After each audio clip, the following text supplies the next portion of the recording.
ইন্ডিয়ার তাকি আর বাংলাদেশের ফ্ল্যাগ লাগাইয়া শিলচর টাউনের ভিতরে ঘুরে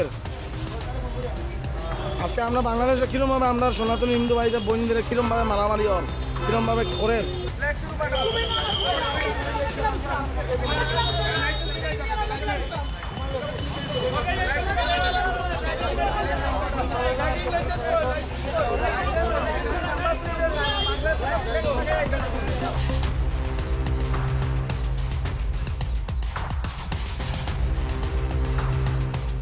আজকে আমরা দেখতে পেলাম বিগ বাজারের সামনে প্রকাশ্য দিবালোকে এক ব্যক্তি ফয়জুল হক মজুমদার নামের এক ব্যক্তি কি করলো, বাংলাদেশের পতাকা অটোরিকশা ইলেকট্রিক অটোরিকশাতে লাগিয়ে চলছে।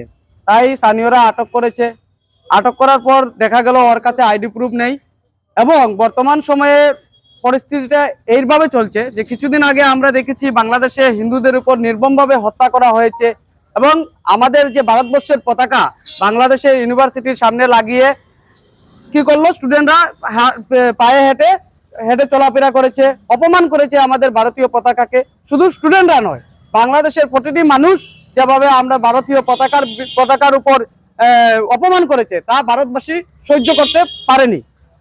তারপর দেখা গেল কি আজকে ভারতবর্ষের মাটিতে বাংলাদেশের পতাকা লাগিয়ে চলাফেরা করছে, তা দেখে স্থানীয় জনগণের মধ্যে একটি আতঙ্কের ভাব জাগ্রত হয়েছে।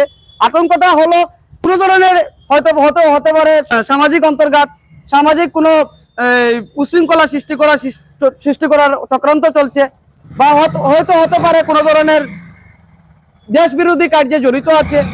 তাই স্থানীয় জনগণরা খুব আতঙ্কে রয়েছেন। তাই আমরা আজ সদর থানায় এই ব্যাপারে একটি অভিযোগ দিয়েছি লিখিতভাবে এবং পুলিশ প্রশাসনের কাছে আমরা এই অনুরোধ রইল যে এই ব্যাপারে সঠিক তদন্ত করে যা বের হবে তা প্রকাশ্য জনগণের সামনে আনার জন্য